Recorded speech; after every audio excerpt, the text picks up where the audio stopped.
It's the shot you don't see coming which causes the most damage. Which brings me on to my first point of landing a good body shot. You have to set your punch up with some sort of disguise. How do you do that? Let's find out. I'm not sure if you've ever heard of the Trojan horse before. The Trojan horse is a method which the Greeks used against the Trojans in war years ago. And I've got two of the same gloves. Let me go get another one.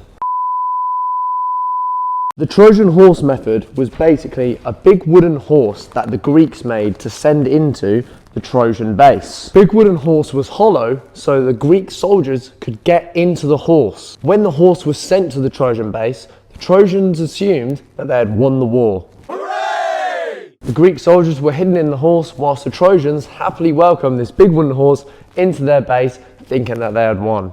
You can only guess what happened next. Once the horse got into the base, the Greek soldiers come out of the horse and opened up other doors for more Greek soldiers to get inside the base. It's a pretty sneaky method, but I like it, and we're going to use that same method with our body shots. I just want to quickly point out, I actually lost my voice slightly for screaming at my brother in his boxing fight the weekend prior to recording this, so apologies if I sound a bit croaky. Without your Trojan horse, it probably looks like you're just throwing power shots to the body, which means your opponent can see that coming and just block the shots and absorb the damage. Now, one of the first and easiest ways to set up a body shot and have your Trojan horse is by simply throwing punches to the head first, down the middle. If you throw a jab cross jab to the head, chances are your opponent is either going to step back or have to cover up and bring their hands higher to defend them headshots. Especially if you throw them down the middle, they're not going to bring their hands up here because they'll still get hit down the middle.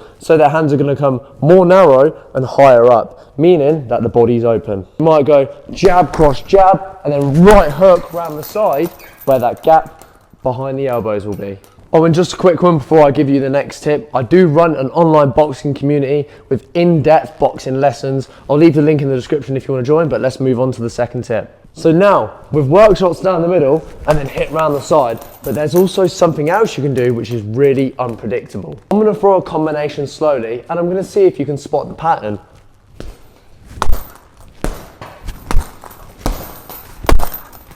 Notice anything? If you couldn't notice, I was going left, right, left, right, left, right, and that becomes super predictable. If your opponent sees that when you're trying to land body shots, they'll just cover up and just dip down both sides and wait for you to throw them punches. So that brings me on to my second tip. Make sure you're doing combinations which can be unpredictable by doubling up punches on the same hand. That might be a hook to the head and then drop the hook down to the body. It might be a lead uppercut, then that lead hook to the body. You might go jab cross down the middle, then a right hook around the side. There's so many different variations that you can do, but this will make you so much more unpredictable rather than going left, right, left, right. Now, if we move on to my third and final tip, it's more of a reminder, but a great well-placed body shot does not need 110% max power. If you set up the body shot correctly and disguise that body shot, even a punch with 60 or 70% of your maximum power will be enough to hurt your opponent. Don't believe me?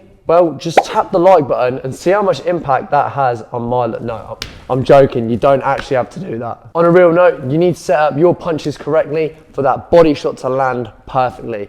It's not all about the speed, it's not all about the power, it's all about the setup. Just remember, the Trojan horse. Goodbye.